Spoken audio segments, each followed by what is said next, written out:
अब ये मिशन खाली मिशन उत्तर प्रदेश और ये नहीं उत्तराखंड, मिशन होगा संयुक्त मोर्चे का देश बचाने का। ये देश बचेगा, ये संविधान बचेगा। आज लड़ाई उस मुकाम पर आ गई कि देश के जो नौजवान हैं, जो 14 करोड़ लोग जो बेरोजगार हमारे साथी, हमारे बच्चे हुए हैं, ये आंदोलन उनके कंधों पे है।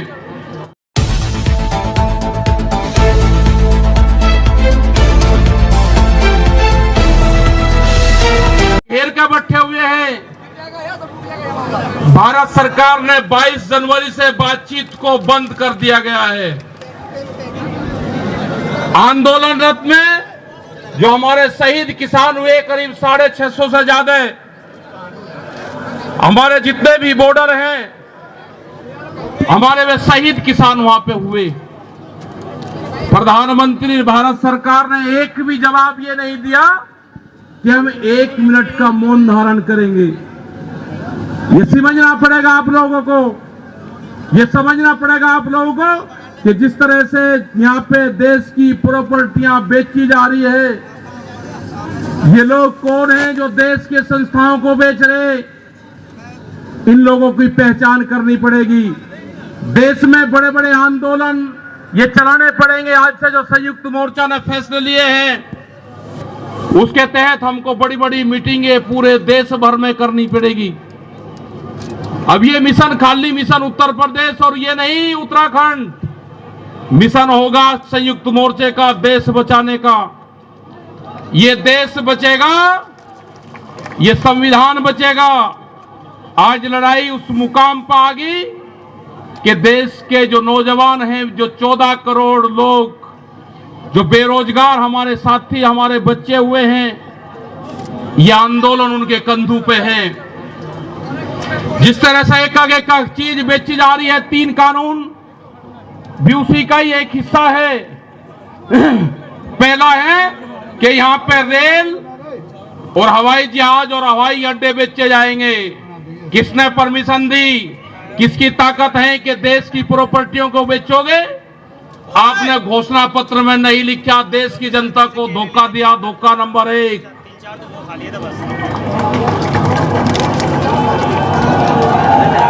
धोखा नंबर 2, धोखा नंबर 2, बिजली बेचेंगे, प्राइवेट करेंगे बिजली को। ये धोखा नंबर 2 कहीं घोषणा पत्र में नहीं लिखा। जब वोट मांगी नहीं कहा कि बिजली भी बेचेंगे।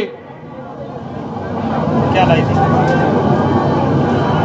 ये सड़क बेचेंगे, पूरी सड़कों पर टैक्स लगेगा और एनएच के आसपास 500 मीटर तक अपनी कोई चाय की दुकान और गुमटी भी नहीं लगा सकता। अगर किसी ने चाय का खोखा रखा तो वह जमीन उसकी गांव समाज में निहित होगी। ये सड़कों को बेचने का काम करेंगे। ये देख लेना क्या क्या चीज बिक्री है। ये सेल फॉर इंडिया का बोर्ड देश में लग चुका है।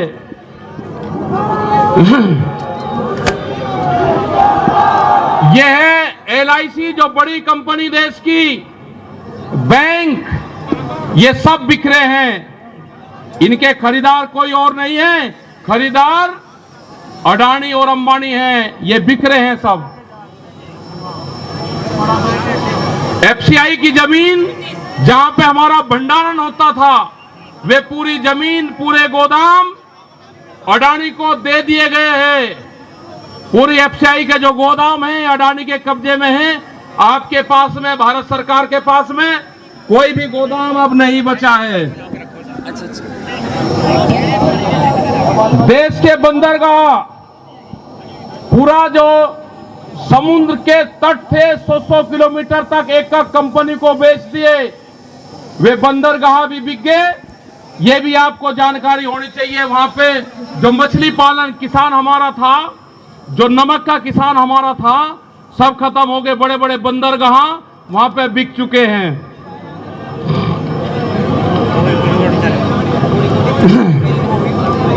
ये जल को बेच रहे हैं। जल का पूर्ण रूप से प्राइवेट कंपनियों को नदियां बेची जा रही है। जो नदियां, जो जल हमारी जीवन रेखा होती थी, उनको बेचने का काम पूरे देश में करा जा रहा है।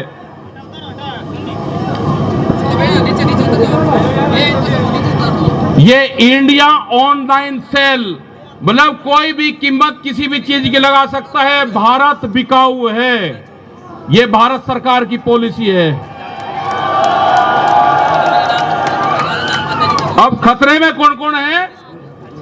ओएनजीसी, बीपीसीएल, इस्पात, शिक्षा, प्राइवेट जो चिकित्सा हो रही है, और देश के संविधान भी खतरे में है। जो बाबा भीमराव अंबेडकर का संविधान था वो भीड़ में बता जा रहा है, हम उसको भी बता रहे हैं कि बाबा भीमराव अंबेडकर का संविधान भी खतरे में है, उसको भी बचाना है। और ये खेती किसानी जिससे ये आंदोलन शुरू हुआ, ये खेती और किसानी भी बिक्री के कगार पे है। हमारी समझ में जब आया, जब देश की खेती बिकने के कगार पाई, जब ही आंदोलन शुरू हुआ। उसके 3 कानून 9 महीने से किसान आंदोलन है वो करने को तैयार नहीं है। आज हालात ये है कि आपका 10 साल पुराना आगे के 10 साल पुराना ट्रैक्टर नहीं चलेगा, वो भी इसी में आता है। आपको बैंक में कर्जा आप दुगना ले लो, आपको बैंक दुगना कर्जा दे देगा। आपको बैंक कहेगा कि गोल्डन कार्ड बना दिया, आप कर्जा ले लो, फसलों के भाव नहीं आपको देंगे। हम जिस जमीन पर आए हैं, ये जमीन उत्तर प्रदेश की जमीन, और जहां पे मुजफ्फरनगर का जो क्षेत्र है, ये गन्ने की बेल्ट है पूरी। क्या इन लोगों ने ये नहीं कहा कि जब अगर हमारी सरकार आएगी तो हम 450 रुपए गन्ने का भाव देंगे? ये कोई भाव देने को तैयार नहीं है। यहां पे सरकारें पहले भी आई जिन्होंने 80 रुपया रेट बढ़ाया, दूसरे वाली सरकार आई 50 रुपए रेट बढ़ाया। क्या योगी सरकार उन दोनों से कमजोर है? 1 रुपया रेट नहीं बढ़ाया। हमारा 12,000 करोड़ रुपया से ज्यादा आज शुगर फैक्ट्रियों पे सरकार पे बकाया है। अगर हम मांगते हैं तो कहते हैं जी ये राजनीति कर रहे हैं। अगर ये मुद्दे उठाने राजनीति है तो ये मुद्दे यहाँ के लोग उठाते रहेंगे। हमें बहुत तरह के एलिगेशन लगाए गए। हम 9 महीने से वहां पे हैं, आप लोगों के बीच से वहां पे गए, आप बहुत जिम्मेदारी के साथ में वहां पे छोड़ के आए। पूरा संयुक्त मोर्चा दिल्ली के चारों तरफ है। हम घर नहीं जाएंगे। मुजफ्फरनगर में भी आए तो सिर्फ संयुक्त मोर्चे की मीटिंग में इस मैदान में आए। इस मैदान से बाहर मुजफ्फरनगर की जमीन पे पैर नहीं रखेंगे भैया। यहाँ पे मुजफ्फरनगर की जमीन पे हम पैर नहीं रखेंगे। हम गाड़ी से यहां से वापसी जाएंगे। जब ये आंदोलन फतेह होगा, इस किसान और देश के जवान की जीत होगी, जब ही हम यहाँ पाएंगे। अत्याचार बहुत है। यहाँ पे पुलिस फोर्स के लोग भी होंगे। यहाँ पे पुलिस फोर्स के लोग हैं, उनकी सैलरी 25 और 30 हजार रुपए है। ड्यूटी वे 24 घंटे देंगे। मास्टर जो प्राइमरी का टीचर है उससे आधी सैलरी उनकी होगी।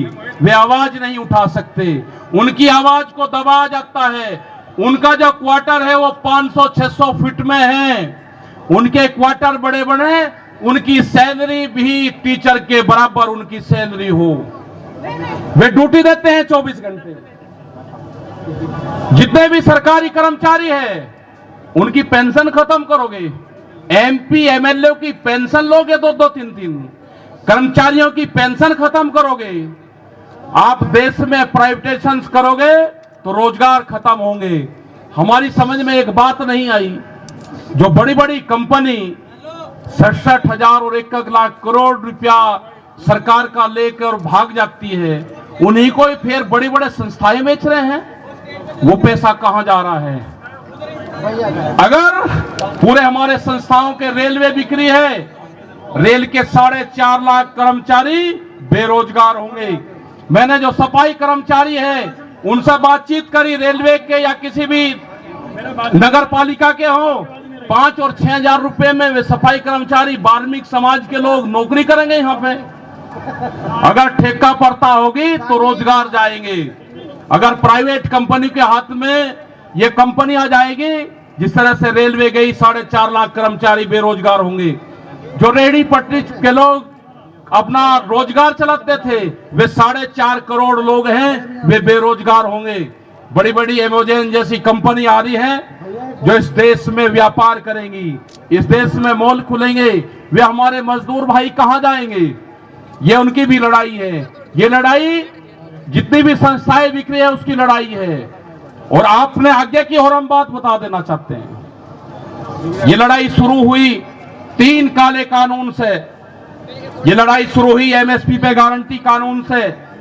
हमने एक ही जिले का एक डाटा भारत सरकार को दिया, यहां उत्तर प्रदेश के अधिकारियों को दिया, यहां के मुख्यमंत्री को दिया।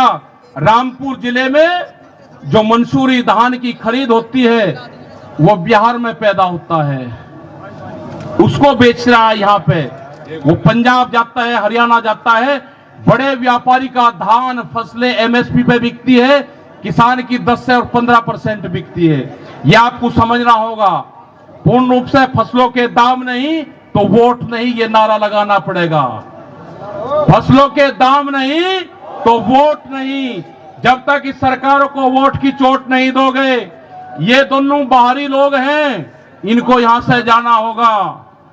अमित शाह, मोदी और योगी ये चुनाव जीत का है।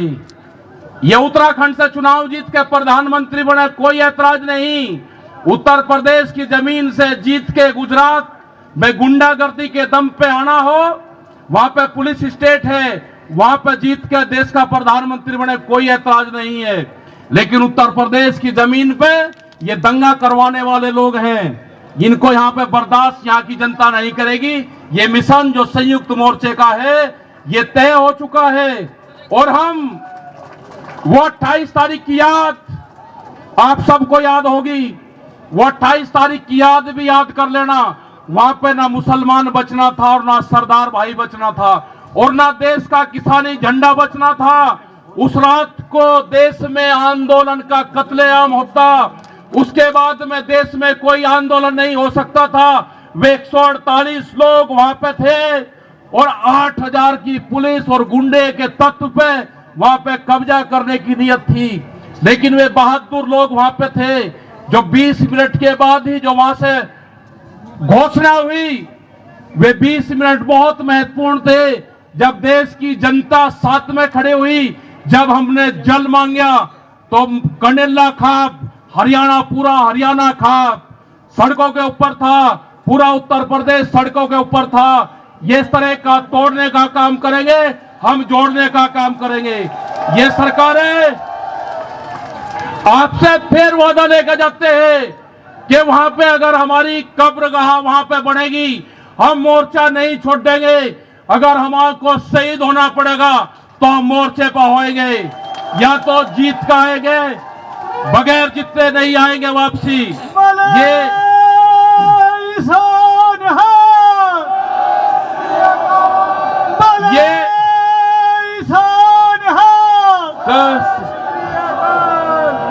इस तरह की अगर सरकारें देश में होंगी तो ये दंगे करवाने का काम करेगी। पहले भी नारे लगते थे जब टिकैत साहब थे, अल्लाहू अकबर, अल्लाहू अकबर, ये नारे लगते थे। हर हर महादेव और अल्लाहू अकबर के नारे इसी धरती से लगते थे। ये नारे हमेशा लगते रहेंगे, ये नारे हमेशा लगते रहेंगे। दंगा यहां पे नहीं होगा। ये तोड़ने का काम करेंगे, हम जोड़ने का काम करेंगे। किसी गलत फहमी में मत रहना। ये देश हमारा है, ये प्रदेश हमारा है, ये जिले हमारे हैं। आप तैयार रहना। ये कहते हैं कि लाल किले पे किसान गया, अगर लाल किले पे नहीं, किसान तो अगर जाता तो पार्लियामेंट पे जाता जहां पे कानून बने हैं। लाल किले पे धोखे से लेके गए हैं आप हमको, हमारे लोग नहीं गए, धोखे से लेकर आप लोग गए हैं। क्या कोई देश की एजेंसी है कि जो उसको जांच कर दे? क्योंकि कोई एजेंसी बोलने को तैयार नहीं है। पूरे देश पे इनका कब्जा हो चुका है, पूरी एजेंसियों पे। देश में कैमरा और कलम पे बंदूक का पहरा है। कैमरा और कलम पे किसी प्रेस की हिम्मत नहीं कि वो किसान के पक्ष में दिखा दे, निगेटिव दिखाते हैं बहुत प्रेस के लोग। तो इन सब लोगों का आपको ध्यान रखना है। यह आंदोलन जारी रहेगा। वो 28 तारीख की जो काली रात है उसको आप याद करते रहना। हम वहां से हटेंगे नहीं, किसी भी कीमत पर वहां से जाएंगे नहीं। देश के नौजवानों का रोजगार का सवाल है। 450 रुपया क्विंटल गन्ने का इन्होंने भाव की बात करी थी, वो चाहिए हमको फसलों पे एमएसपी की गारंटी चाहिए। प्रधानमंत्री ने कहा कि 2022 में फसलों के रेट दुगने होंगे, आमदनी दुगनी होगी। 3 महीने की बात रहेगी है, 1 जनवरी से बिकने वाली फसलें दुगने रेट पे बेचेंगे। ये प्रचार हम करेंगे। हम जाएंगे देश की जनता के बीच में, पूरे देश में संयुक्त मोर्चा आंदोलन करेगा। और हमने बार बार कहा कि हमारे पंच भी यही है और हमारा मंच भी वही है। आपने बात सुनी, ये 20 लाख से ज्यादा लोग मुजफ्फरनगर की जमीन पाए। इन सब का बहुत बहुत धन्यवाद, सभी वॉलंटियरों का धन्यवाद। अभी हमारे कुछ लीडर रह रहे हैं, आप उनकी बात सुनोगे। धन्यवाद। जय हिंद, जय भारत। वाहेगुरु जी का खालसा, वाहेगुरु जी की फतेह।